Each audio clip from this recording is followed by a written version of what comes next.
This is Mr. Neutral. This is Boxing Media Hub. And this is HardTalk USA.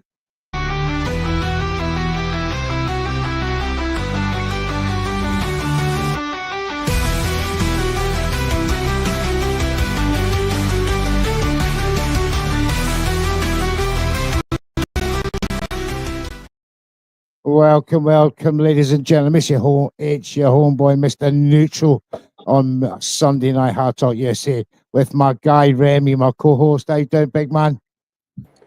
Doing great, brother. You know, it's Super Bowl Sunday here, but we still It talking is Super Bowl Sunday, episode 25, just to kick off before the Super Bowl Sunday.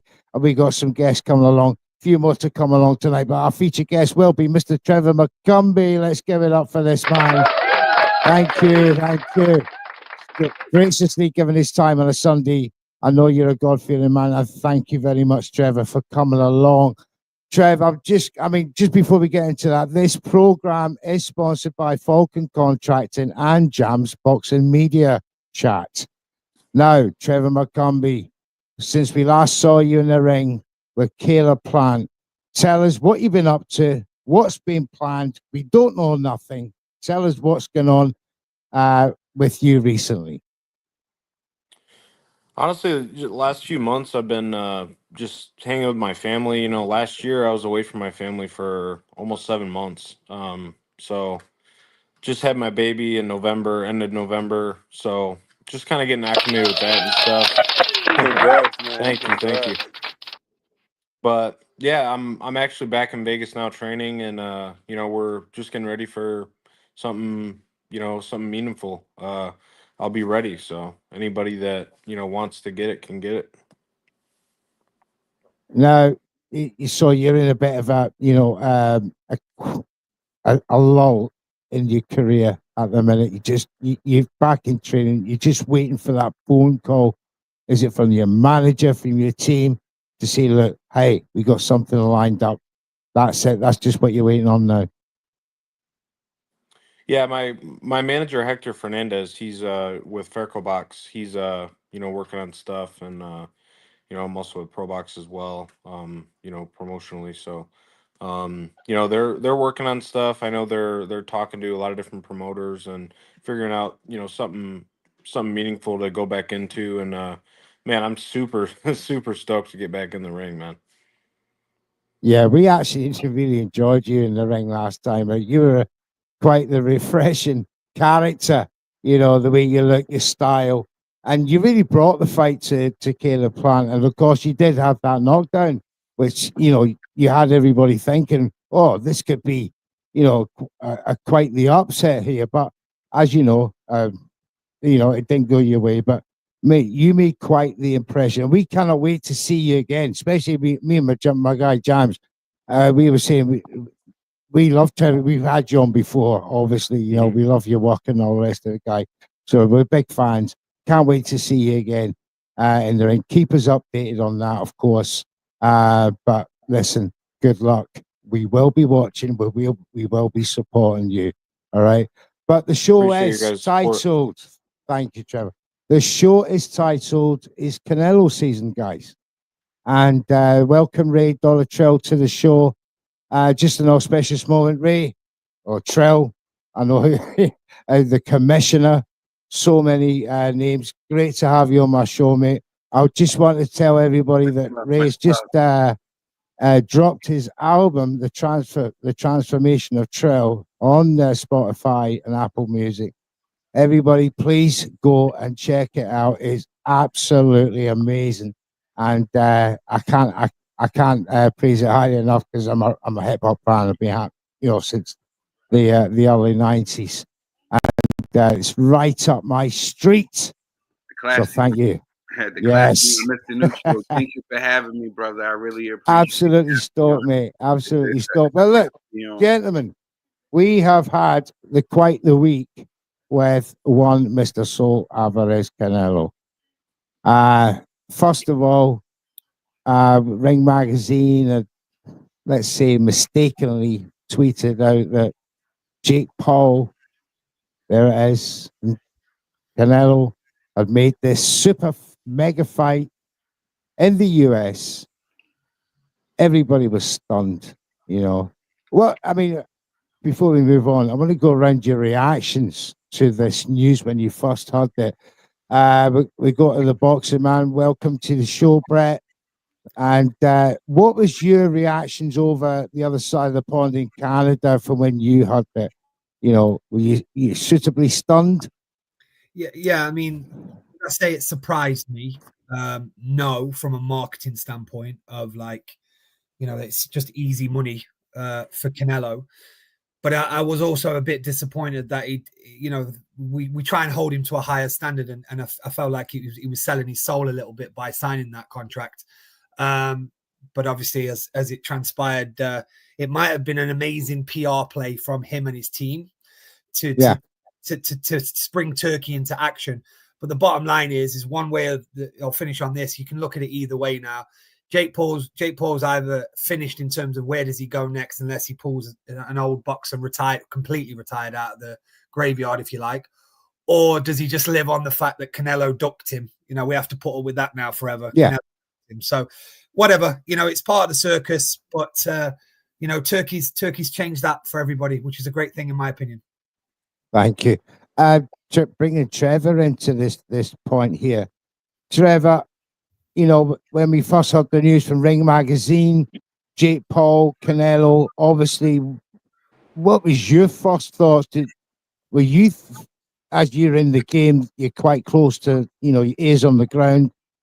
What was your first reactions to that news? I mean, as we all know, man, I think it was yesterday, or 2 days ago, it was a roller coaster ride. It was crazy, man. You heard this, you heard that. I had people hitting me up going, "Can you believe this? Jake Paul and Canelo?" And I just told them, I said, just keep your seatbelt on, just relax. Don't fall into any of the stuff. And then lo and behold, then later the contract came out. So that was a wild ride, man. And I think a lot of people were just kind of getting pulled everywhere, not really understanding what was going on. But I think it was a great way to market the fight for sure. I mean, tons of people had eyes on that fight, and they just wanted to know what was going to happen. And now we got that 4-fight deal, which is huge. I mean, I think it's going to be big, and the Crawford fight is going to be amazing. So, yeah, I mean, I think overall, man, so many eyes were on that the other day. They were just like, what is going to happen? So I'm glad it finally came to a conclusion and gave us all just a breath. Like, all right, cool. Thanks, Trev. Remy, we were saying the other day there, my first reactions to this was to make out a bloody I was angry because he'd signed a 4-fight deal with Tucker Al-Sheikh, and then we heard the news he was going to be fighting Jake Paul. Fuming. And I made a tweet saying Jake Paul has been laughing at us all. 3 years ago, or 2 years ago, he told everybody he's going to get Canelo fight. And he's that close to it now. And I'm thinking, this cocky has done it. He's only going to done it, Remy. I was fuming, but I love the American market. I want the American market to thrive. And this is what a lot of people are arguing over now. Yeah. We had a space last night, if you remember, Ray Dollar, and there was some American commentators and media on there not happy that Jake Paul and Canelo are not fighting and on Cinco de Mayo. I need to know why this is so important to A, the American fan, Remy, and B, is it really that important to the economy? I think that's kind of been like the glaring issue when people wonder why there's pushback at all about stuff going to Saudi. And for as much as the American fans are pretty fickle, bro, I think that like now that it's in their faces, like, okay, these fights are getting imported essentially. They kind of see where it could go and what it could lead to for the stars here in America, I guess. But I think it's like kind of a figment of their imagination. I think if people pay attention to the context of this stuff, it's certain weight divisions where there might be, as far as region, there's more guys on the European side than on the American side anyways. And I feel like that's happening too in women's boxing, where there's a lot more I would say highly touted UK women's fighters that are kind of getting certain opportunities, and a lot of American women have kind of been talking to Turkey like, hey, how can we make this happen? I think it's all a matter of the money, bro. Like I think the fighters are trying to get where the money is. I think the promoters are trying to be where the money is, obviously, with them going under Turkey's umbrella. And I would say a lot of people are just kind of with a guy like Canelo, right? That would set a crazy precedent. When you think about someone that, you know, he has no reason to leave North America to fight, right? He can garner a fan base pretty much anywhere near, especially in the California area, Vegas area, Texas area. These are the biggest states in the U.S., bro, and it's a lot of money that'll be, you know, taking out a lot of people's pockets in the U.S. market by him fighting somewhere like Saudi with a notable opponent. I think the Skull fight in Saudi is great, to be honest with you.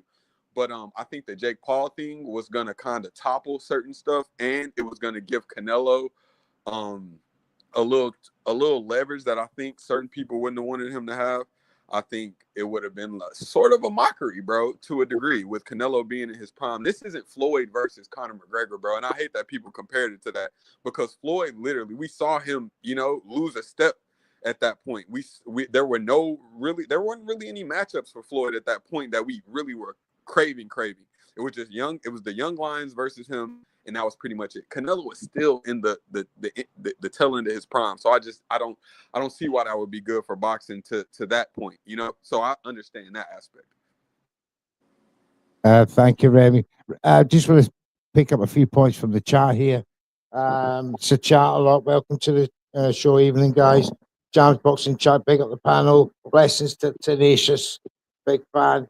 So chat a lot says, thank God for the sake of boxing, Canelo versus Jake Paul isn't happening. Rahul Trevor, this is one for you.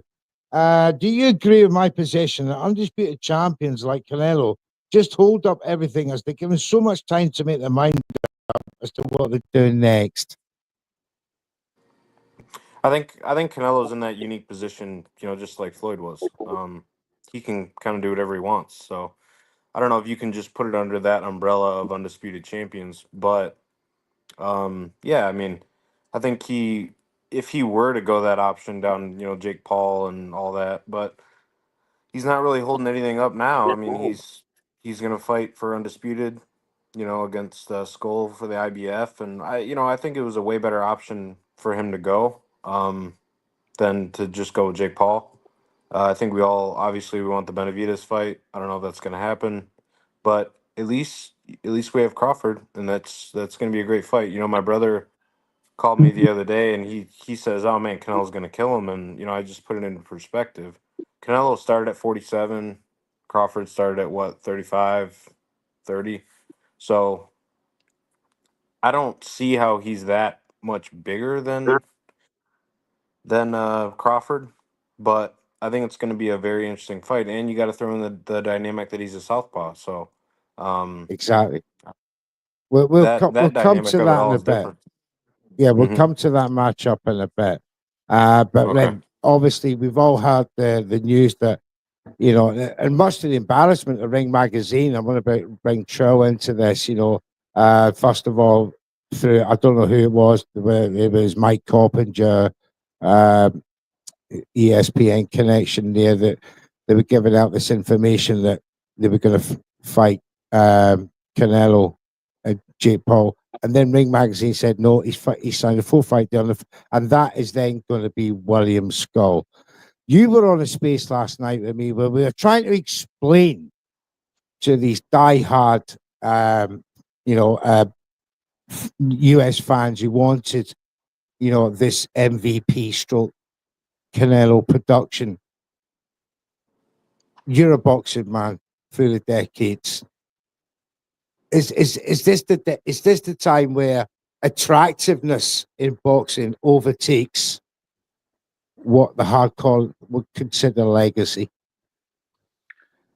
You know, I don't know what it is, man. I don't know if it's because I'm getting softer in my older age. like I always say.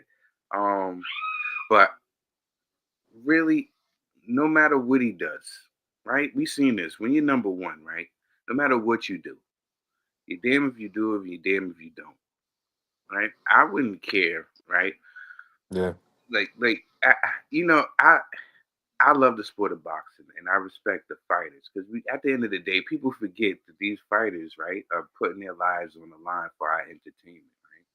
And we forget that it takes a lot for these gentlemen to get in the ring, not only to fight, right, but to lose, right? And for the millions of people, right? It takes a lot. You dig? And you got certain people, right, that criticize fighters and the moves that they make, right? And they don't even got the heart to stand up to their next door neighbor who craps on their lawn and stuff like that. But they want to get in these spaces and they want to talk all brolic about, hey, this wants to do this. Mm. Man, listen, I have no problems with a man, right? If he's able to go and get a quick, easy bag so he can secure his life for after boxing. That's what I looked at this whole Jake Paul situation as. Canelo was securing the bag for life after boxing. And I'm not mad at that.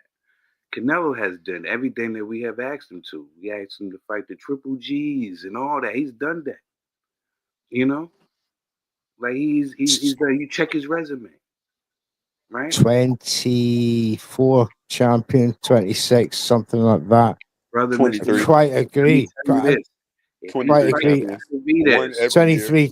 23 champions, one every year, At least one. consistent. And that, we you know how know, these people are. We know how these people are, man. We're in the gladiator age. He fights him, it's gonna be somebody else. They want yeah, Benavidez, it's gonna be somebody else. No matter what, yeah.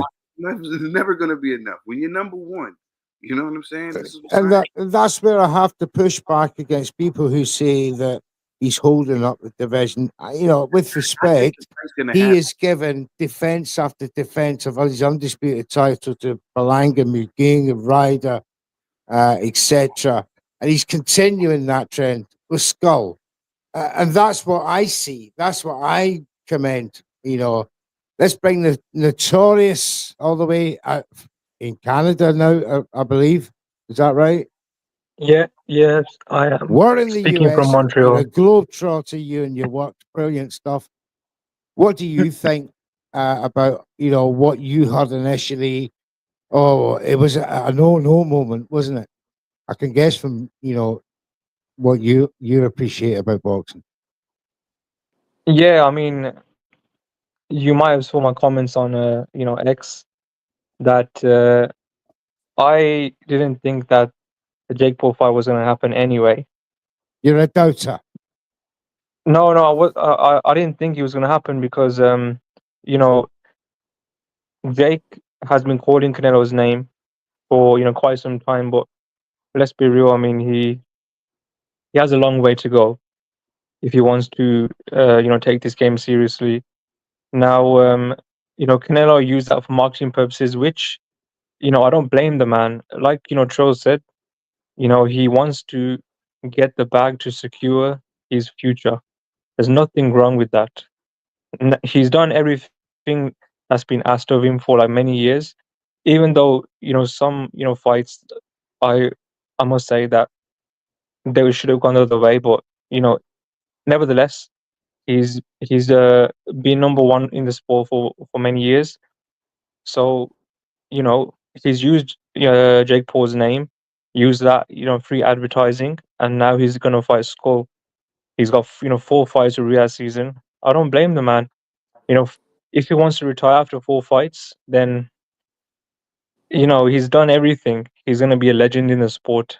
So personally, I would have wanted him to go straight into the Crawford fight.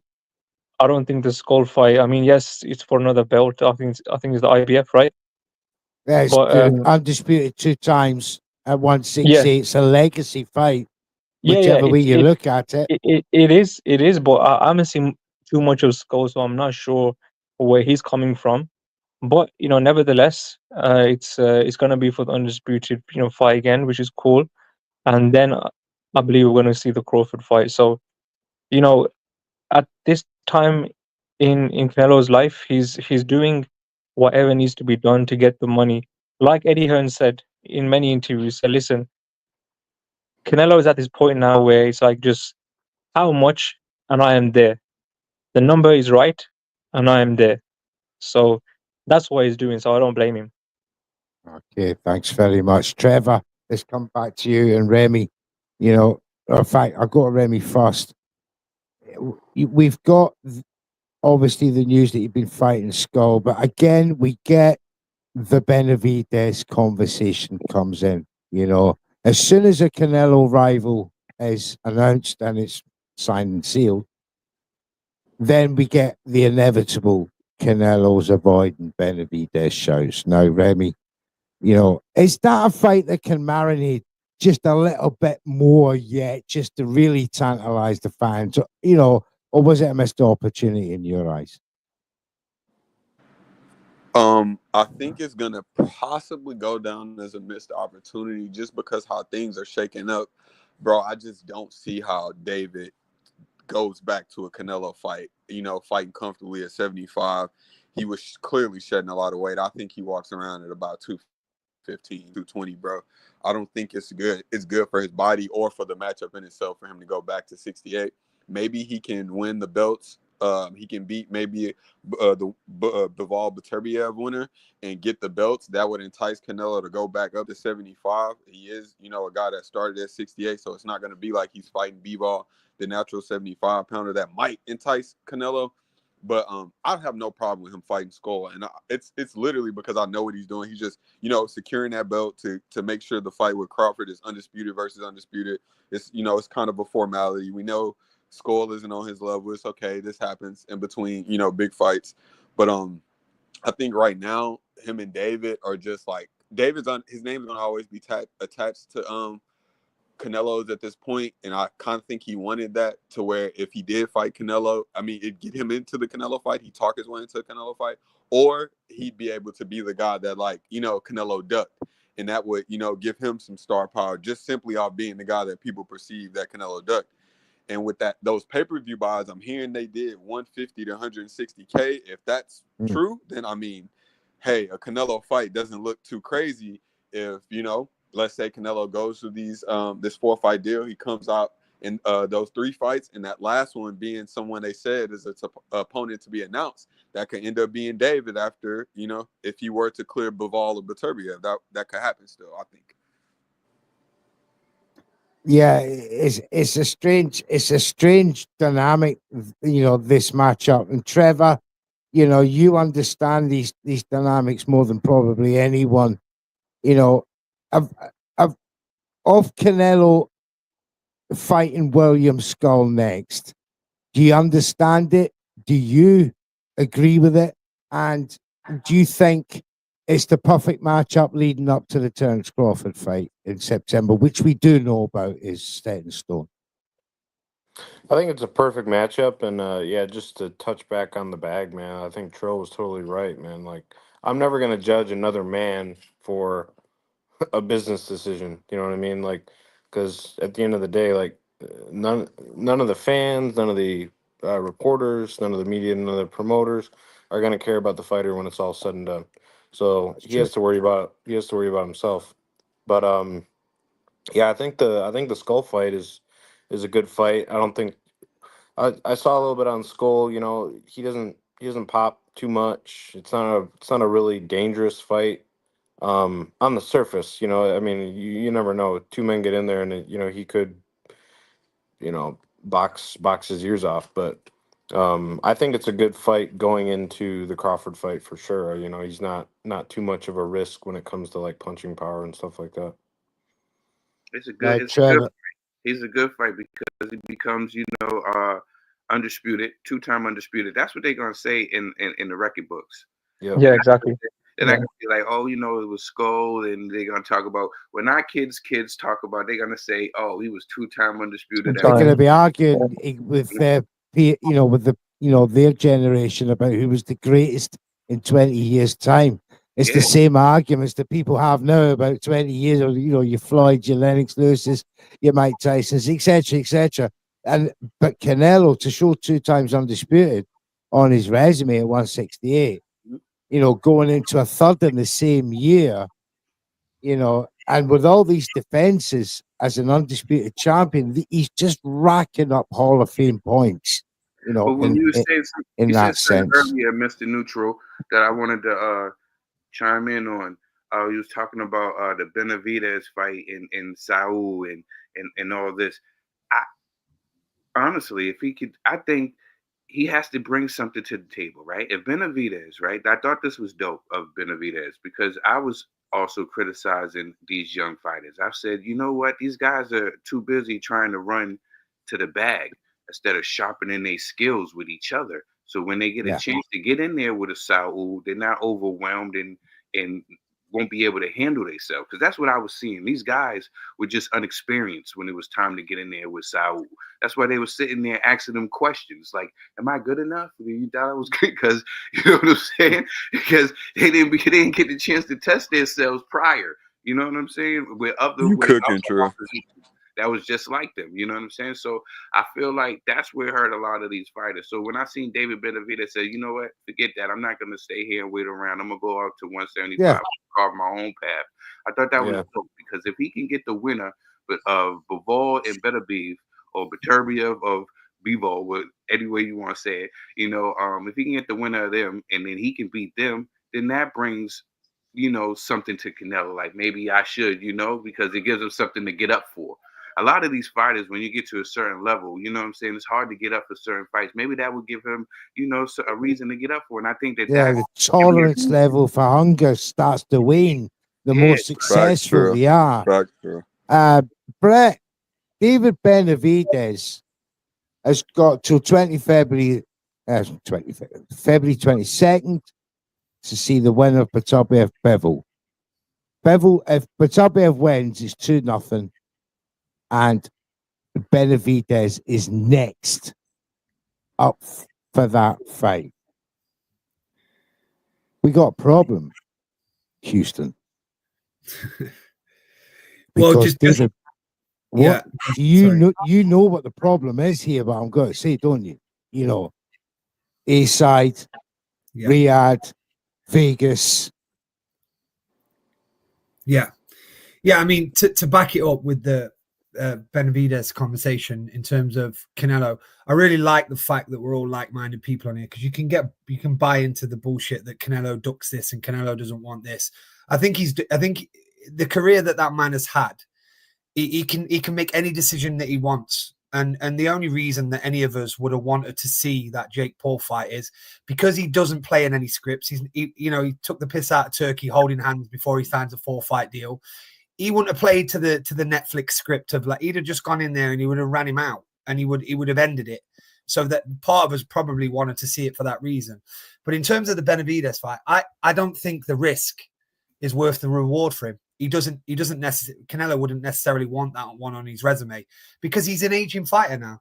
He isn't what he once was. He's not going to duck anybody. But the riches that fight brings doesn't the legacy that he might want to create for me is going after the Bivol rematch is the legacy that he wants to create.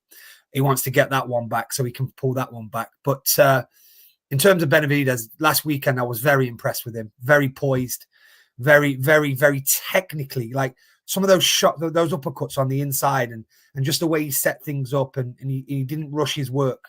But that would be mouthwatering for him to fight any one of those two. Personally, I'm going to get some shit for this and some slack, but I think Bivol's gonna win it on a UD, but we'll see. But either one of those fights would be mouth watering if we could see that.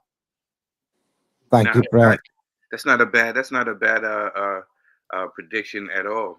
Because I think if he makes adjustments, Paul can mess around and because we was watching the fight and it was just little adjustments that he had to make. Stand and fight a little bit more. You know what I'm saying? And push off the back. It was times when he was pushing off the back, and then he went back again. It was times where we seen and we was watching where he circled around 3 times without engaging, and I'm sure the refs probably gave that round to Arthur Beterbiev because they was going for the fighter who was engaging instead of looking at other things as far as Trill, I watched it back last week, mate, because I was on another prediction show about it coming forward, and there was so many swing rounds for me that you could have gone one way or the other, but obviously the aggression on the night won it, and it's about 4. Yeah, Exactly. the reality is that it's not like he was beat the shit out of it. There's adjustments that he'll know, but there's also adjustments for Benavidez of like does he commit a little bit more and throw his hands with more big power shots. But we'll see. I mean, I suppose we could talk about that for the next 10 hours of how excited we are to see the rematch. Yeah, I mean, yeah, Bivol and Beterbiev are the most evenly matched fighters that you're ever gonna get. Yeah. Period. Definitely. Yeah, it's a 50-50. However you look at it, every time, such was the manner of the first fight. Nothing's going to really change in the time frame from October, to February about these two styles. All that you're going to see is probably little physical changes and footwork with bevel, etc. But really, the styles, you're just going to get the two very much the same. But just to close off this conversation of Canelo, the Bivol rematch, which obviously he would want over Beterbiev, should Beterbiev win anyway, Canelo, is his third fight lined up, as preference for that. Is there room in this 4-fight deal contract, gentlemen, for a Benavidez Canelo fight at the end of this 4-fight deal? I'll start off with you, Notorious. So, do you see a scenario for the 4th fight on that contract to be actually David Benavidez for Saul Alvarez Canelo, and how would it happen? I mean, you have to look at it, two ways. So Benavidez has become quiet. So a year or two ago, he was being loud about fighting Canelo, but now he just wants to do his own thing, and which That's right. you can't As blame Trill him. said, he wants to get on with his own thing and do his own path. Exactly.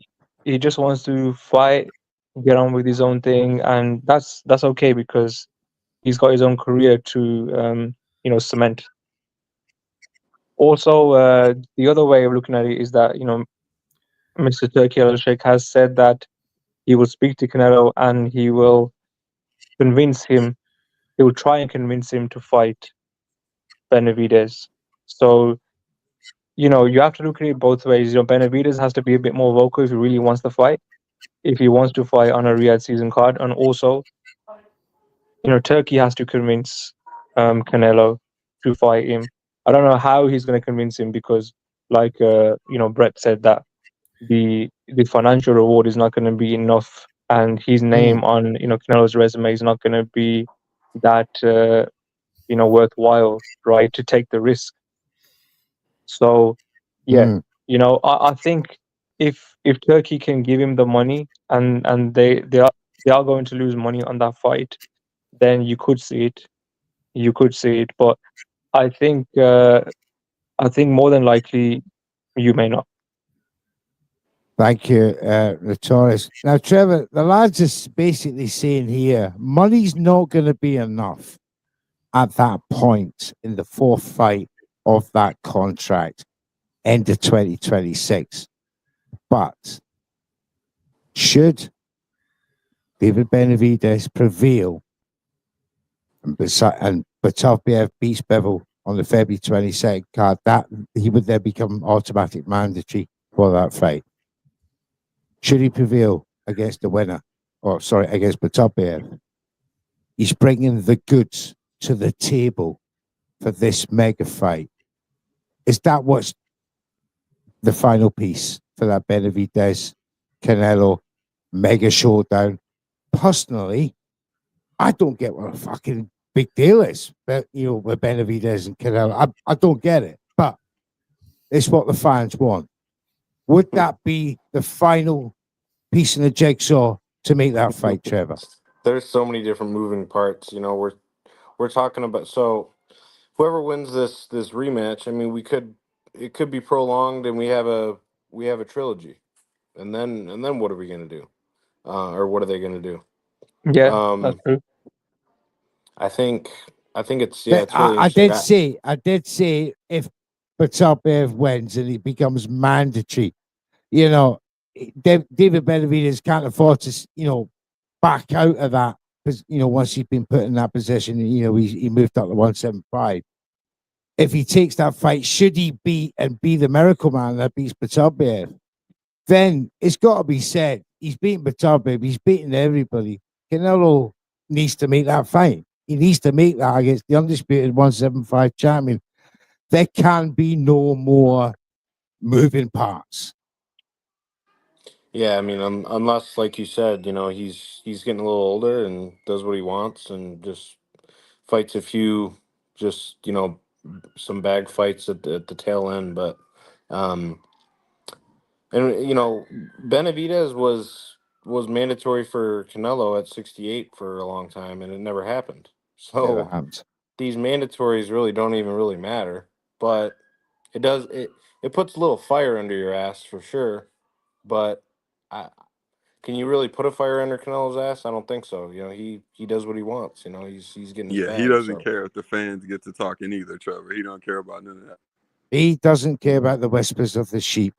Understood. You know, and it's fascinating. But look, we're going to get a great 2025 out of it. We're going to get you know 2 undisputed fights out of Canelo. To keep that trend of undisputed fights year in year out from since 2023. Yeah, long may it continue.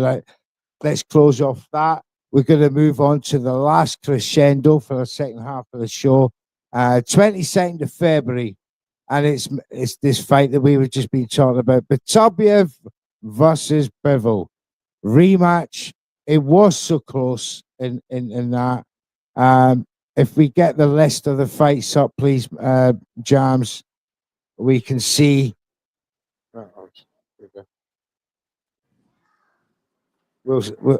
That's it. Right, let's start from the bottom, gents. Jams, just keep that up. Don't worry about me. I'm the ugly one here. Right. Let's go. Let's go. Joshua Boazzi, Man, listen. Don't Callum call me Smith, crazy. Don't call two me crazy. Brits. I'm going with my man 40 Callum Smith. you Gotta go go with with my Callum man, Smith, 40 Callum Trill. Smith.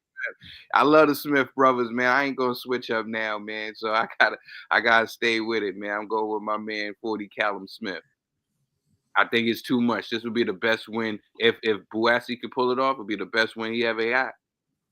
But Lovely jubbly. I think Callum Smith got too much experience. Notorious, what do you think? This is the 50-50 fight for me. I think, as Remy said that Smith has the experience, but Buatsi has something to prove. Now, on his last performance against was it Hitchinson? Willie, yeah. Yeah. Willie. So he really showed out then. He really did. And then Smith is coming back as though he had like a little bit of a warm-up fight. So I think the power goes with Smith. The more kind of technical skills goes with Buatsi, but he can be aggressive as well. So I can't say. I genuinely can't say. It's a 50-50 fight. I think it's going to be a points win. I don't think anyone's going to get knocked out. But I really can't call it. Jam, I'll be real with you. Sorry, Neutral, Mr. Neutral. You're undecided at this point. Yeah, I'm undecided. I mean, Brett, let's bring you in.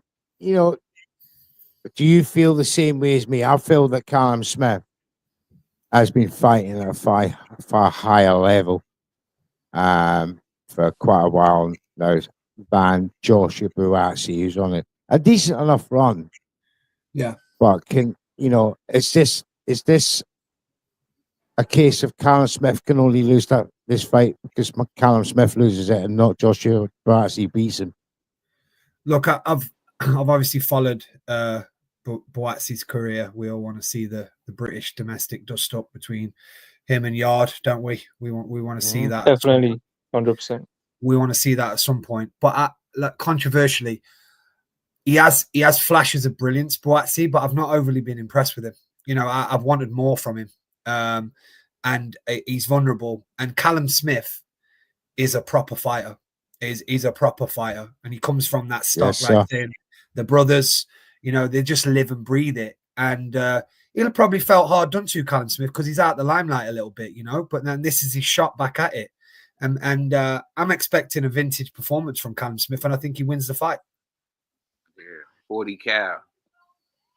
Trell, you're going with Callum Smith. Do you see the knockout? I don't know if I see the knockout, but if he can land that left hook, or he can land that uppercut with Boatsy come, I don't know, but I see the experience from 40 Callum Smith. That's the nickname I gave him. You know what I'm saying? But I see the experience. 40 cal. Yeah, and I've been high on 40 cal brothers for a while. So yeah, shout out to Beefy. Yeah, man, I gotta go with my man 40 Callum Smith. I just think the experience. People forget that he was once number one at 168. Yep. Before going in. He was once everybody. That's right. That's what I'm talking about. That high elite level that he's been fighting at. Mm-hmm. And everybody says just because you had a couple bumps in the road, you take 1 or 2 losses, they ready to write you off. You know, we seen how they just did Cool Boy. You know what I'm saying? Absolutely. What performance that was. Yeah. That's crazy. So you know what I'm saying? I'm not gonna write my man 40 Callum Smith off, not yet.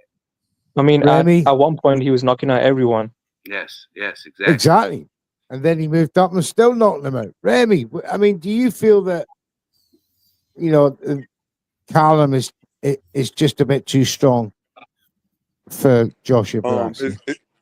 I think it's interesting because I'm leaning towards what Trill said. Like, I think people forget the context of your losses a lot, bro. It's like, okay, you lost, but you lost to the number 1 pound for pound fighter. You lost to the number 3 pound for pound fighter. Exactly. Like, people don't.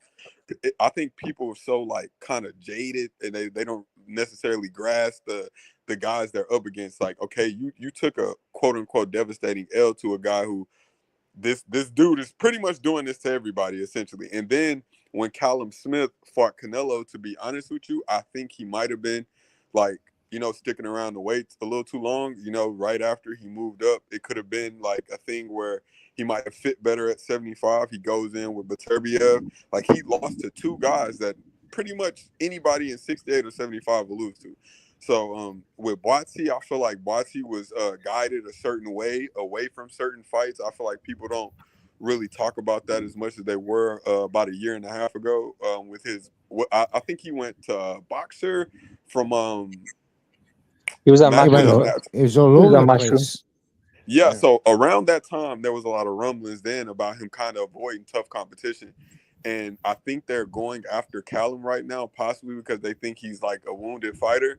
And I think it's going to backfire. I think Callum is a bit too experienced. And not just that, Boatsy looks to make things inside fights a lot. That's where he gets off a lot of his best work. And I think he's going to try to – I think they've matched them up because they think he's going to be able to bully Callum. It's not going to work. I think Callum might utilize his jab, utilize movement, and tire Boatsy out. And then when Boatsy's like storm is over, he's going to start outboxing him and get a point win. Right. Yeah, Trevor. I would agree with Remy on that. Yeah, I would say I'm going to go for a points win Smith. It's going to be a domination after round 6. Wow. Unanimous there. Trevor, what do you think, mate? Yeah, those are all great insights. I think I'm going to go with Smith as well. But you also, I mean, I want to know what Smith is coming into the fight, you know? Is he still motivated, or is he kind of like, I'm on my way out and, you know, I'll just kind of lay down. So it really kind of depends. But yeah, I mean, I definitely give the experience to Smith. I think he's longer. I think he boxes better. So I'm going to go with Smith. And hopefully, you know, the best Smith shows up and, you know, really wants to win. I think he feels Absolutely. I think he feels disrespected, Trevor. I think that like the lads were saying there, the boxing world's kind of shunned him for going in with two two definite future Hall of Famers. And Yeah. he's been shunned. I think he's going to be taking his training camp seriously, and he's going to see weaknesses in Boatsy. And I know we've talked a long time with this, Mr. Neutral, so I know you want to move on, but this is a good fight. This is a great fight. Mm-hmm. He Oh, really yeah. is. This is a headline in the UK. You know, 100%. it's This an next 0-2 fight is fight. my favorite fight on the card. So, yeah, Remy, take it away with the chaps about Zili Zhang and Ajit Caballero. Bro, I'm like super excited about this because we got two guys that can punish you in a technical way. Like the way Zhang sets up his shots, the way Caballero methodically breaks people down, bro. I love this matchup. And on top of that, I feel like Zhang could fight his way into a more immediate, advantageous position to getting towards the belt than Caballero. I think Caballero still may have like a fight or two to where he'd end up in those spots. I feel like Zhang will kind of get the shots quicker or be in a bigger fight quicker. So he's going to have some urgency to win this fight. I think he's going to come out early and try to punish Caballero. And now we're going to really see, bro, Caballero showed so many layers in these last fights, bro. He showed a lot of layers. With the Mahmoud win, jury's out on that. We don't know if Mahmoud was, the real deal or not, but he took care of him. Frank Sanchez took care of him, bro. And I'm just like really, really, really looking forward to a cracking ass heavyweight fight, bro. But I got Caballero winning. I think he's gonna possibly get hurt early. I don't think Zhang will drop him because Caballero really holds his position well, and he's looking to get great shots off and stay on the outs, keep the lead foot position. I noticed that a lot about him. That's why he's able to get out of danger. He's not letting people crowd him from getting out of the exit zones. I really think Caballero's going to win, and he's going to probably look really nice and entice a big fight, like from someone like AJ Wilder, any of these guys. He could end up in any of these conversations. Well, you've definitely got a fan in Jam's boxing chat. I think Caballero stops him in the 7th round, personally. And Ross says at the Boxer Man, always talk sense. Big up, bro. Well done. Let's go to you, Brett. Caballero, Zhang. We've seen the way he destroyed Sanchez and Makhmedov. Are you a fan of Ajit Caballero? Yeah, of course. I'm definitely a fan of his last couple of fights, but the where I go with this one, I think, is that the Parker fight maybe aged Zhang a little bit, and I know he had him down a couple of times and things like that. But I think that the fresher fighter will be Caballero coming into this, and I expect Caballero to win the fight by any means necessary. I'm not going to say knockout, but I'm going to say he gets the win. Thank you, Brett. Notorious, how do you see this one? So, if Caballero doesn't get caught, early by Zhang, because Zhang has that power early, then after round 5 we see Zhang being exhausted, being deflated. So then that's where Ajit Caballero can take over with the body shots. Especially we saw that with Makhmudov, and we also saw that with Sanchez. Those body shots were absolutely devastating. So I think Ajit Caballero can get the stoppage. I think maybe round 6 or 7. We will see, because I think Ajit will make this fight. He's going to try and make the fight very hard for Zhang, because as you said, as Brett said, that the Parker fight has aged. Zhang, he's now 40, 41. So he's no spring chicken. He's got the power, but that's it. After round 5, he gets exhausted. So I think Ajit Caballero wins by stoppage. Thank you very much. And Trell, do you agree with that assessment? Is age going to catch up with it's one of those Zhang? tricky things. This is a trick. This is really a tricky one for me, right? Because I'm looking at I got so many questions, right? I got so many questions.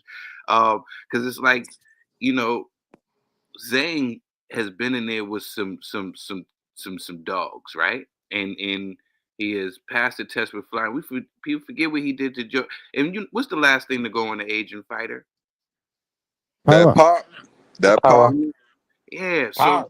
if that's so everybody, we're all in agreement, right? So if he can catch him, it's good night, Irene, right? Because then you think about, has he ever been in there with a puncher like a Big Bang Zang? You know, can he take that punch? Can he? Well, It's a lot of questions. It's a lot of questions. You know, Zane done been Makhmadov come in with 15 out of 17 knockouts, and he dealt with him. Sanchez come in with 24 knockouts from yeah, but 32. these wasn't the guys where we was talking about the Joe Joyces and the other like this is a little different. Yeah. You pose a valid point, True. You pose a very Yeah, valid point. It's a Zhang does valid have point, but the you know, that's experience. the pushback you get from it. yeah, Remy, I mean, it's tricky. It's really tricky, man. So I'm like, I like Notorious was on the last one 50-50. I'm kind of 50-50 on this. But if I if he yeah. had to pull my arm, he had to pull my arm, man. I'll go with the Big Bang Zang. Just All right. I just think Ajit is very underrated. You know, I have heard AJ praise him a lot, saying that this guy is like the real deal. So, and that's the reason why I favor him in this match. Trill makes Okay. Well, a good point though with the Zhang yeah, thing because Joe Joyce was the granite chin of all granite chins, wasn't he? that's right. And he got exposed. until he took it apart twice. But anyway, I But suppose you know, I agree with that, but I don't think Zhang will ever get an opportunity with a boxer again. Where Joe Joyce turned his face sideways and and let Zhang hit him with a left and a right before he put him down. That I don't think a Caballero would give him that opportunity. I myself am going for a Caballero stoppage. Yeah, I'm gonna Between go with rounds 8 and I'm gonna go 12. with Zhang 6 or 7. He's gonna knock Yeah, him out. we Good also forget stuff. how dope Joseph Parker is, because I heard somebody say, Joseph Parker, but Joseph Parker's a dope fighter. People Yeah. forget He is Joseph Parker ain't no slouch, and he's been in there giving ex Tyson world Fury champion. hell in the training camps. You know what I'm Yeah, saying? And he gotten better. This is a different Joseph Parker. You know, we seen what he did to Wilder and what he did to Zhang. This is I called him most improved. And this is a new JP. So yeah, that yeah, fight with Zhang, that was the big one. And JP was once a fighter. He beat people forget he got that win over Ruiz. Even though some people might have thought that Ruiz won, but he still got that win over Ruiz, who had that win over AJ. So yeah. JP never done. Absolutely. We do need to get to the Ortiz Madrimov though. Yeah. Ortiz, Madrimov, Remy, start us off. Of course, my guy Virgil's from Texas. He's a fellow Texan. I would love for him to get the win, but I think this is a very, very, very tough fight for him. Madrimov has a lot of skill. He's been and he has an extensive amateur career. I think Virgil, what he showed me against Boachuk was, he can get past the resistance, right? But he leaves himself open and he tries to fight his way out of bad spots instead of kind of going circumstance by circumstance. I don't know if someone like Madrimov, if he'll be able to get behind on the cards with him. I don't know if Virgil's power is like just, so thudding at 54. So part of me thinks he's going to lose, bro. I'm not going to lie. I kind of got Madrimov in this one. You got Madrimov. Right. Good stuff. Trevor, you saw the Crawford Madrimov fight. You saw the Virgil Staniolis fight. Has he got it? I'm going for my boy Ortiz, but it's gonna be a very, very tough fight. You saw the Crawford fight, man. That Madrimov's very awkward. He's a good boxer, so it's gonna be a really tough fight, man. I'm gonna go with Ortiz, but it's gonna be a really tough fight. It might, split decision. Split decision. Ortiz. Notorious. You're a massive Madrimov fan. Am I've I? been told. What do you think? Just before we go on to that, Trevor said that he had Zhang. So I just want to know why you went for Zhang, Trevor.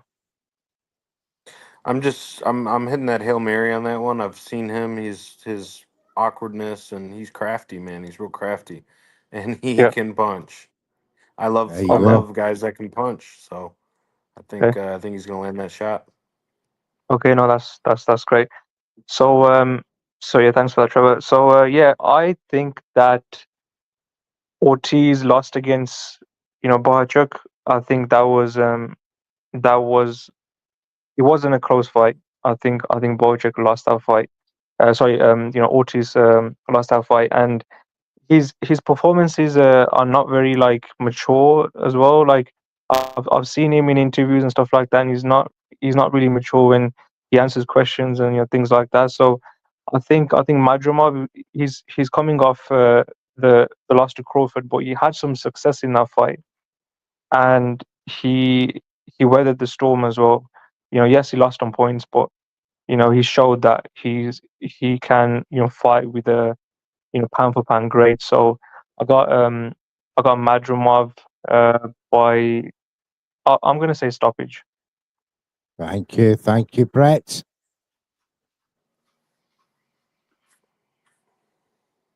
You're on mute. Sorry, There you was on go. mute there. Was on mute there. Sorry, lads. I was going to say That's okay.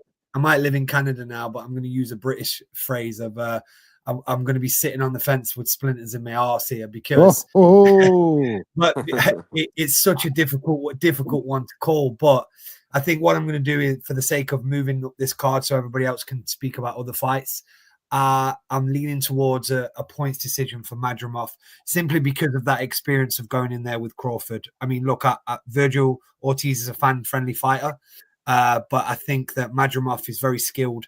And so to keep it short, I'm going to go for a Madrimov win, but I do want to sit on that fence as well. Great points. Trail Dollar Bill.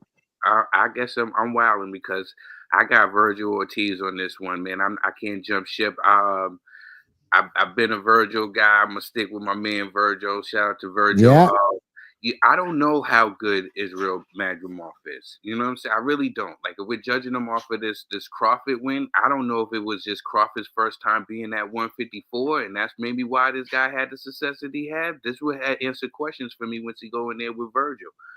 But so I got a lot of questions still about Israel, and this will answer a lot when he goes ahead against Virgil. So I'm leaning towards my man Virgil Ortiz.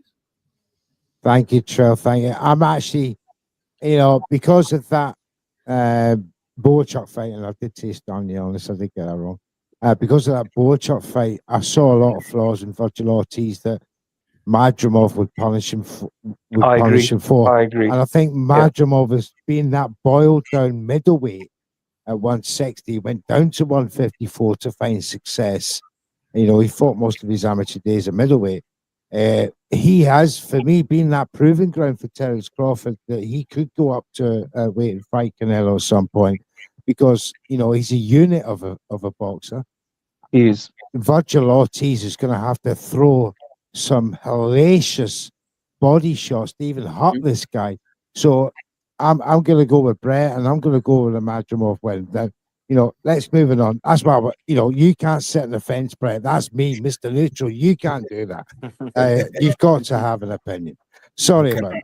But let's move it on to Carlos Adames, Hamza Shiraz. Let's get through this one as quick as we can because we want to get on to the final two fights. Carlos Adames, let's go to you, Trevor. This is not quite your weight. It's near your weight. Are you a fan of any of these chaps? Who's going to win? I haven't seen too much of that Shiraz, so not too much of an input on this fight. I know, to be honest, I haven't really seen too much of either fighter, so I can't really say too much. I would have to go with Adames, though. Gonna go with the gut. Go with your gut. That's my gut. Yeah. Yeah. Got ya. Remy, fellow American, are you going with your guy from over the pond on this one?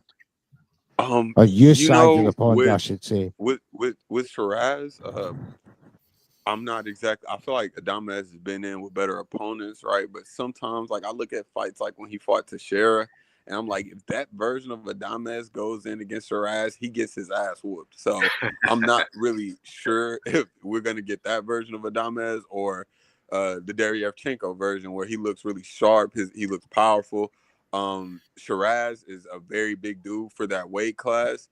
If you you put a gun to my head, part of me feels like Shiraz might go in there and show us something. It might be a emphatic win for him. $2 bill. In the new. And the new. Hamza Shiraz. You mean Adames. Respectfully. In the new. That's how I'm feeling. Very good. Brett. Yeah, I'm going to stick my neck out on the line here and say that Shiraz will shortly take the throne as he moves through his career from AJ as being the best British fighter we've got. I rate him that highly. Yes, sir. And I think he's got everything to his game. He's a fantastic guy outside the ring as well. And I'm really looking forward to his career. I think this is brilliant matchmaking because it's a name that he needs on his record. And Adames is going to pose lots of problems. But I think Shiraz gets a late knockout. He learns some lessons during the fight. But I honestly think he's the next one to take the baton from AJ to be very short-lived because I think Moses will come up very, very quickly. But he's going to be the household name for us, I believe, for a bit. Thank you. Notorious. And the new. Another one. Another shout for the new. So I would say that, Adames is very skillful. He has, proven that he can fight, he can box. So it's going to be a hard fight for, Hamza. But I feel like Hamza is on a trajectory which is it's like this is going up and up and up. It's never been the case where he's at dips or anything. So I think you're going to get a good performance. He may have to come through a little bit of trying to kind of avoid certain situations in the fight. But I think I'm going with Hamza on a points win. I don't think it's going to be stoppage or knockout because Adames is that good. Right. But I got him on points, and he'll be pretty wide. Okay, thanks very much, Notorious. I'm actually going with the Brett on this occasion. I think and the new is going to be the shout of the day here. I'm looking forward to this fight really, really intently 100%. because 100%. I agree with Brett, Hamza Shiraz, and yourself that Hamza Shiraz is such a special talent in the making. And it's like I want to keep him a secret. I don't want the Americans to know how good he is right now. But moving on, it's Shakur Stevenson, Floyd Schofield once again. Very quickly, gentlemen. I'll start with you, Notorious. We're going reverse. What are you saying, man? So I will have to say Shakur because I haven't seen much of Schofield. He's taken this fight early on in his career, so you have to give him the props. Absolutely. He may show something that we've never seen before, but I got Shakur on this one by knockout. You're going for the knockout. He hasn't had one since 2022. This could be, good. This kid's tough. Brett, this kid is. Do you like Floyd Schofield? Do you see anything different from what Notorious was saying? No, I'll keep it quick for you, mate. I think that this is brilliant matchmaking. And I think that they're going to get rid of the boring Shakur Stevenson kind of tweets that are out there. I think he's going to put on an absolute clinic, a boxing masterclass.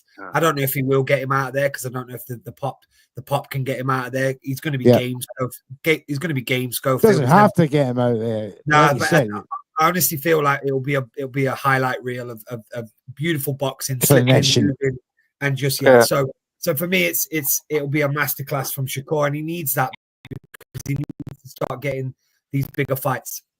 Right, Yeah. that's 2-0, 2-0 to Shakur Stevenson. My man Schofield is getting no love here. $12 bill. Am I seeing any love for Floyd Schofield? Floyd Schofield, this is the love that he would get from me. Kudos to you, young man, for taking this fight.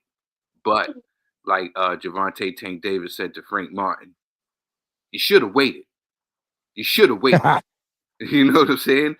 This is too much, too soon for the young Too man. soon.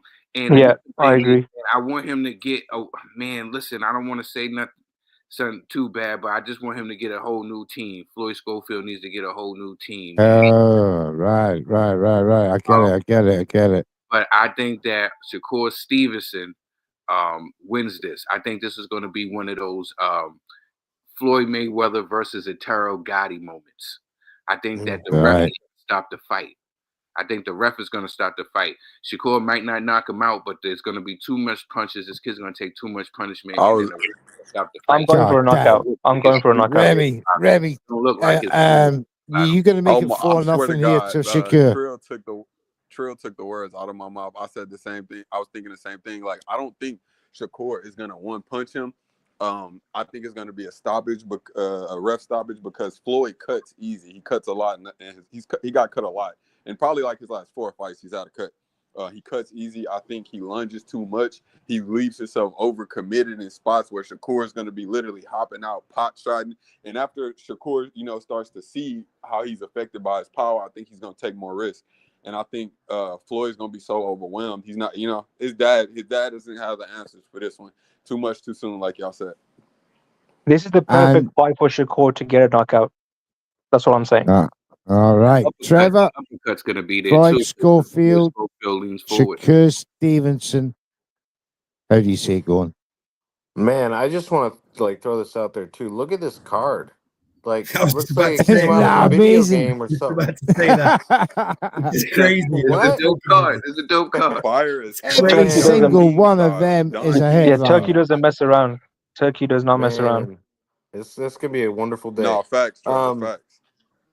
No, but yeah, I got Shakur too, man. He, I don't know. I've never been a fan of him outside of the ring and stuff, but he can fight, man. And I see glimpses of him, like, pretty boy-esque. If he hit the gas a little more and really just finishes these guys. So I'm rooting for him to, put on a great performance. I think he just needs to get that killer instinct. And I think it could be, like you guys all said, it could be a nice beatdown for him. Absolutely. Yeah. Well, do you know what? I've been a Floyd Schofield fan of his work for the last 2 years.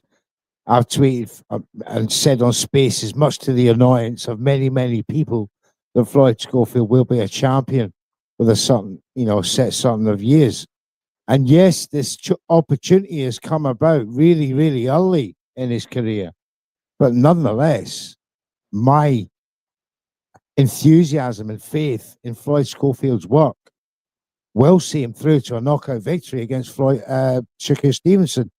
I know you guys are hard caught at death, but I'm telling you now, this is going to shock the world. February 22nd, the last Mr. crescendo, Neutral, because no you're one's crazy. going to be expecting You're this crazy. motherfucker to happen. But that's just me and You're Mr. crazy. Neutral. Yes, of course I am. I'm Mr. Neutral. Listen, if you put $100 on Schofield, you'll be a happy man if he pulls. I'll be a happy man, Trill.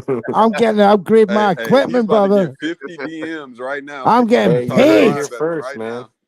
That's a You wild heard it here prediction. first. Mr. Neutral's That's go a for it. wild I don't prediction. know what round. I can't tell you what round, but I just see it. I've dreamt it. I've visioned it. But let's move it on from Mr. Neutral's, delirium that I'm suffering right now. We're going to move on to the co-main event.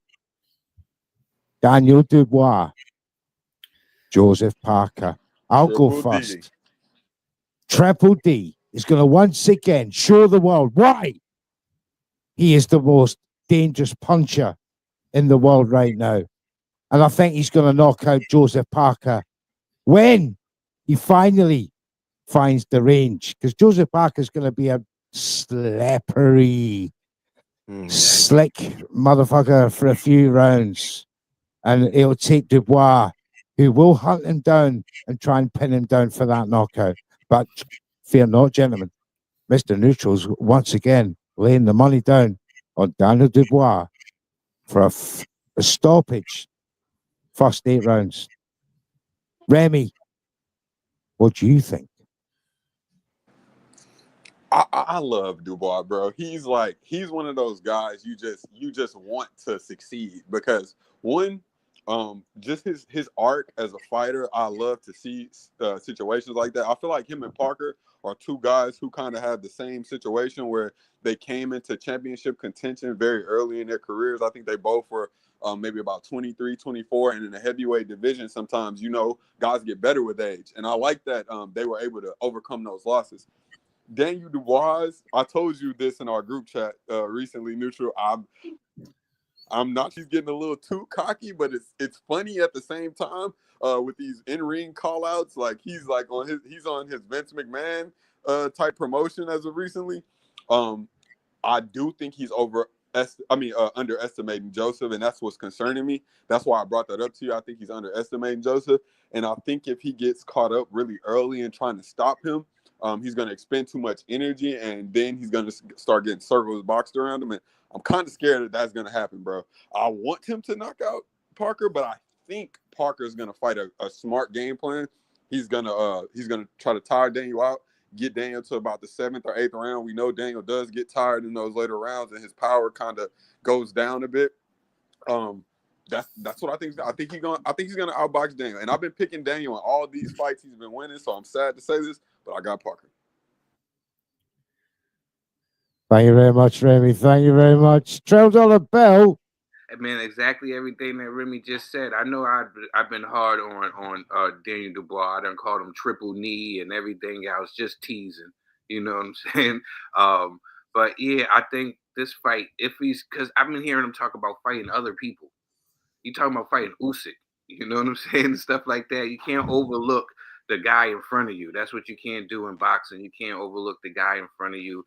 And Joseph Parker, I think Joseph Parker can really outpoint him. People also got to realize Joseph Parker was giving Joe Joyce all he can handle before he ran out of gas and got caught. And that's what happened in that fight. He got tired, but then he realized what he needed to do, and we seen what he did against Wilder. So he's going to be in there knowing what he has to do, and he's going to conserve that gas tank and not go too crazy. And I think experience once again is going to play a huge factor in this fight. I don't think he's going to go out there and try to bang with the young lion. He'll be stupid to, you know. But I think he try and box clever. Doesn't respect Joseph Parker because he's been talking about fighting everybody else but Joseph Parker, and that's who he got fighting next. So I'm gonna go with JP for decision. We got 2-1 to JP. Brett. Yeah, I look. There's no secret to the fact that I'm a big supporter of AJ for lots of reasons. For the fact that I think he brought British boxing back on the map again in terms of the star quality. AJ fought a horrendous fight against a big puncher. I actually think that the sparring stories come into play here a little bit because Daniel Dubois did not fear him. So that those sparring stories that you hear that he had his way with him, he just ran at him, and AJ looked uncomfortable. He isn't going to be able to run at Parker like that. He really isn't. And we're talking about, Daniel Dubois, like we want him to do well. They've tried to media train him to become across a little bit. It's actually better when they don't media train him because his one-liners that he comes out with that are just, they don't make any sense. That like, I'm your daddy. Yeah. I'm your dad. All the stuff. But the bottom line is that he's been stopped by Parker. Stopped by Joe Joyce in terms of when he took a knee, and no one's to blame him for that. At the end of the day, he was a young lion, and he did whatever he had to. Brought an orbital. He done the right thing.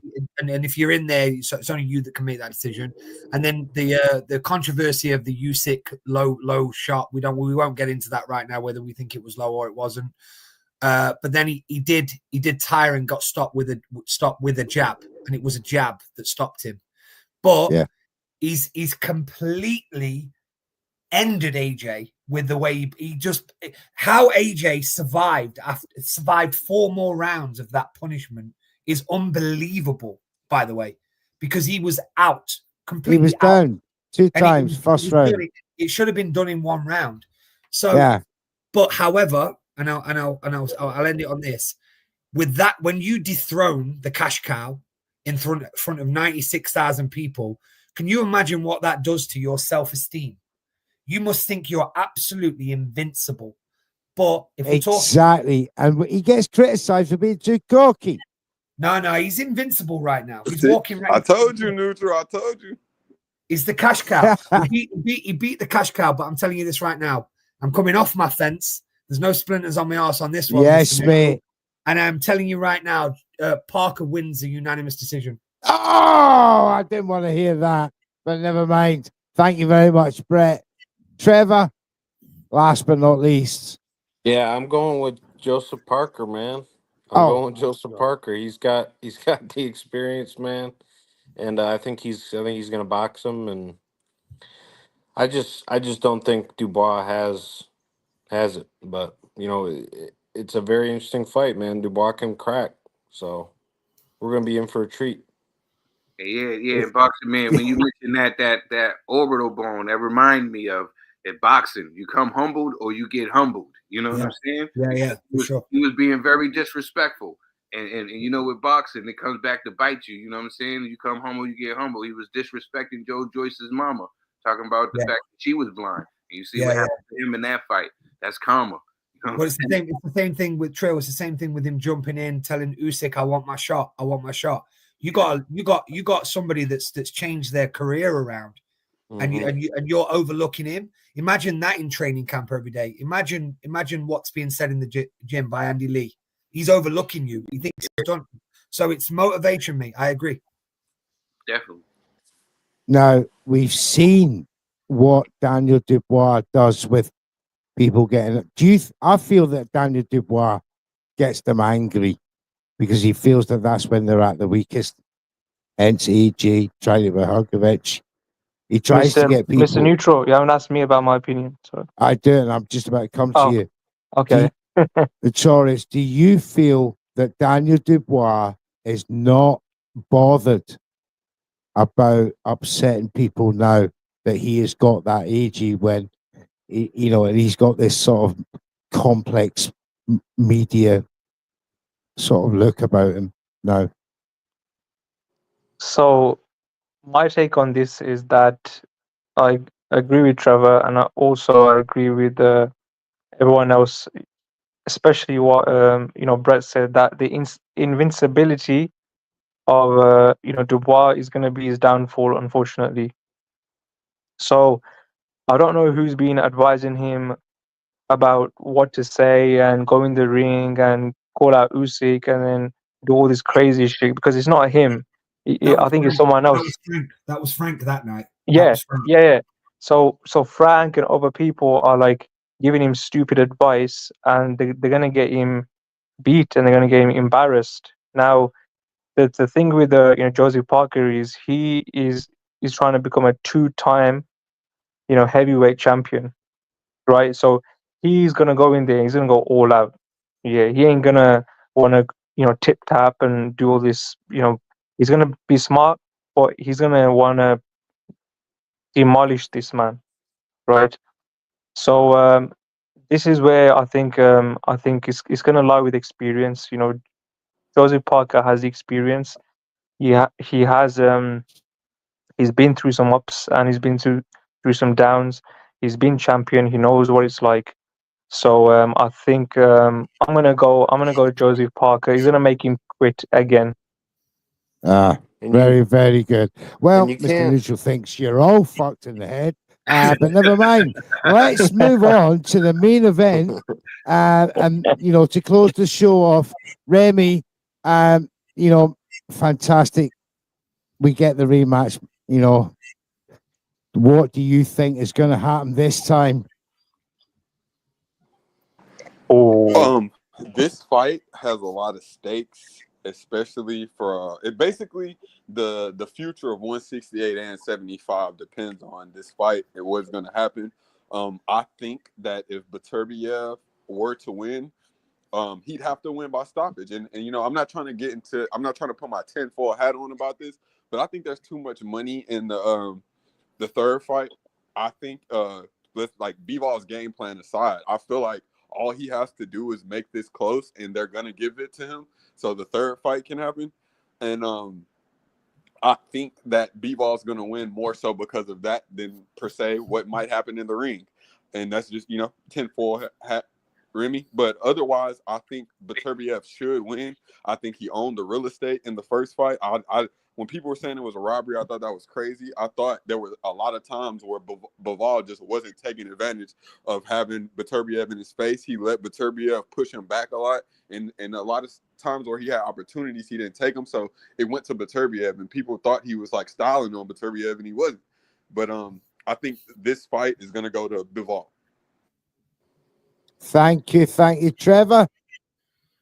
It's this, you know, you enjoyed the first fight. You wanted to see the rematch. Was it something you wanted to see as a fan of boxing first? And obviously, now tell us what you think is going to happen in this fight. Oh, for sure. There wasn't a lot of drama in the fight, but you know, just a very good tactical fight. And I'm gonna go with Bivol for this one. Set up that trilogy. I think that's what's gonna happen. I think Bivol is gonna learn from the first one and come out and, you know, use his feet a little bit more and punch output. But we'll see, man. It's, again, that's another great fight. Yeah, I got Bivol. I get the feeling, Trevor, that, you know, I've seen Beterbiev have so many fights. He never changes. He's constant. You know, you know what you're going to get with him. I feel Bivol has the scope to adapt his game more. You know, especially being 7 years as his junior. You know, he's got that more scope to adapt to this kind of fight than Beterbiev to a Bivol, you know, sort of strategy. Would you agree?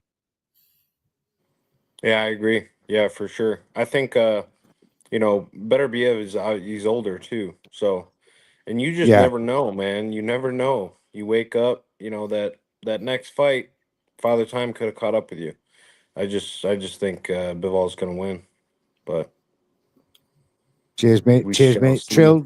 Trill Dollar Bell. What's going on? I know you're a massive Bivol fan. Savage is going crazy. My lady just walked in. Because he's in, no, Mr. Neutral, you're wrong. It was tricky, right? Right. I was looking at the fight, and the first fight I picked Arthur Beterbiev to win the fight. Yeah. Now after seeing them fight, I'm looking at it like, yo, you ever spar somebody, right? And then and you go home and then you're like, oh, I wish I would have, you know what I'm saying? I know, you know what I'm saying? I know. How did I let that bastard catch me? Yeah, exactly. You know what I'm saying? And he was like, oh, I should have went to the party more. I know when Bivol went home and he watched that fight back, he is mad. He is mad. Yeah. This is Great point. 100%. Great point. Let the fight slip. He let the fight slip away. And I don't think he's going to do it this time. that's hard talk, my brother. That's hard talk, man. I'm telling you. I think that he's going to right his wrongs in this one. And I think he will pull away with a unanimous decision. Thank you very much, Trill. Notorious. You know, you sounded like you're in agreement there. Look, they both have scope to improve and adapt because they are that good, right? They're like generational talents, right? And you know, in that first fight, I gave the win to Beterbiev by 2 rounds. Okay, I watched it a few times, gave it by 2 rounds.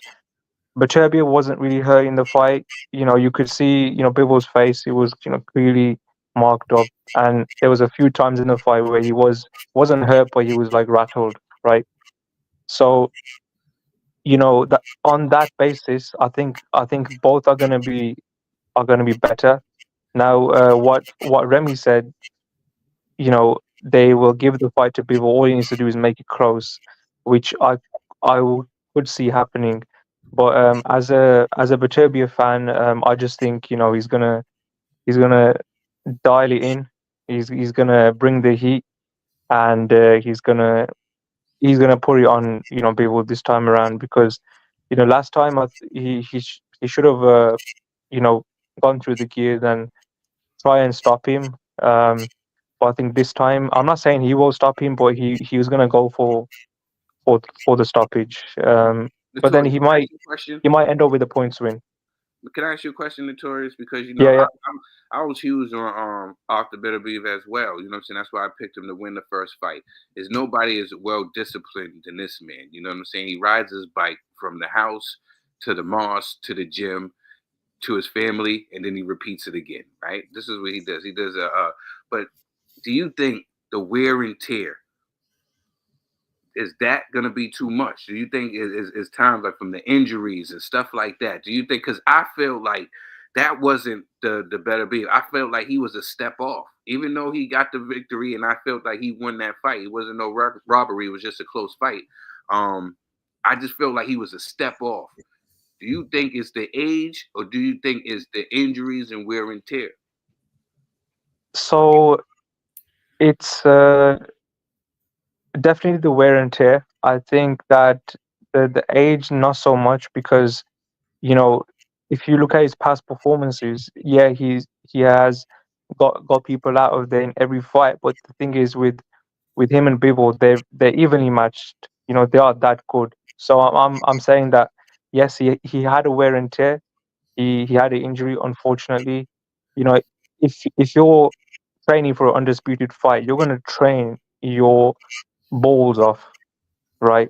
And at that age, they are going to be injuries. With Bivol, he's a younger man, so he can avoid them. But with Beterbiev knocking out every one of his opponents, and when you knock out every one of your opponents, I mean, you have to put effort into the knockout. You have to put some skill into it. You got to use power, and then your body kind of breaks down. So I think it's definitely wear and tear. But because this fight is coming around quickly, there's not much gap. So these boys must have had like 1 or 2 week break, and straight back into training camp. So That's, we'll see. We'll see. that's true. That's true. Brett, just to finish off this prediction show, do you feel that Beterbiev could be feeling the injuries, but seeing it's so short, he's had that further time to recuperate from his knee injury that he had? Do you think he's just going to be just as strong this time round? So prior to the first fight, a couple of the fighters from the gym made the national squad, and they went to, well, you live in Notorious, you live in Montreal, don't you? Yeah. So they went to Montreal, and Beterbiev was training, and the thing that you see on the kids were saying, the thing that you see on the clips in where he's hitting the 50-pound weight, yeah, right, the 50-pound weights, he actually does do that. But the one thing that the coach said from our gym, he said that the place came to a standstill when he hit the bag. It was like thud that you'd never heard of before. It was like, and the building shook when he hit it, right? That's how hard he hits. And apparently it brought everybody to a standstill. They just watched him. So in awe, mate. So for me, I feel like I already said earlier where I'm going. I'm going Bivol points personally, but for me, I feel like he did get the win, and it was over a swing round, in my opinion. Yeah. He probably gave Bivol too much respect. So I feel like when Trill was saying that was a great analogy, by the way, about when you come back from sparring, you're like, oh shit, I wish I'd have done that. Like that but he's going to be feeling the same thing. Beterbiev is going to be feeling the same thing. I wish I'd have sat down on my punches a bit more. I wish I'd have landed that big bomb. So I think we're on for a good second fight, Mr. Neutral. I feel like he's going to go after him, Berturbev's going to go after him, and Bivol's going to let his hands go quicker because they felt each other out now. So the second fight's going to be a classic. It certainly is. Thank you very much, Brett. Look, gentlemen, we've come to the end of the show. Trevor, thank you for giving us 90 minutes of your time on a Sunday evening. We very much appreciate you, sir, for having a chat with the lads. Thank you very much. I just want to say, you know, Trevor, before the Caleb Plant fight, you know, with the way like you look with the hair and the mustache, I thought you wasn't gonna do anything, but bro, that fight was unbelievable. You put up a fucking hell of a performance, and I can't wait to see you fight again. There you go, Trev. I did tell you, mate. I did tell you. Yeah, keep in touch with me, Trev. We look forward to your next fight, and we'll get you on again before that, of course. But thank you very much once again. Thank you for Notorious. Thank you so much. All the way from Canada. Thanks for coming Thank you, on, Brett, Trevor. for Canada as well. For Trill Dollar Bill. And please check out his album, The Transformation of Trill, on Spotify and Apple Music. Please do. It's fantastic. And you got to check out Buckingham Palace on that album. It's absolutely spot on. Remy, my co-host, mate, once again, we've given the fans a wonderful show here on Boxing Media Hub. Back with another Like and one. subscribe, guys, please, to the channel if you haven't already. You know, we're here for you, hardcores. Remy, take us out with your closing thoughts on tonight's show. Trevor, I appreciate you coming on, brother. And again, that was a great performance last time. I honestly thought you were going to get the stop and say it was in like the fifth round. I thought you were going to do it. Maybe fourth or fifth. When you got the knockdown, but you're punching, bro, and I'm looking forward to seeing your next matchup. But make sure you keep us tuned about that. Notorious, Trill, Boxing Man, appreciate you guys coming on, chopping it up with me and Neutral. We had a great combo. I'm looking forward to this week. We also got Keyshawn Davis and Baranchik fight week 2 coming up, and we're back next Sunday. Me and Neutral. We'll chop it up about all the. We got Arnold Barbosa Catro as well to chop it up with, guys. Brett, if you're around next Sunday, you got to come on. Trill Dollar Bill, same. All the guys, if you're around, please drop by once again. I'll be around. But, again, thank you, guys. I'm Mr. Neutral. This has been Boxing Media Hub's presentation of Remy's Corner Talks. HardTalk USA. Thank you, boys.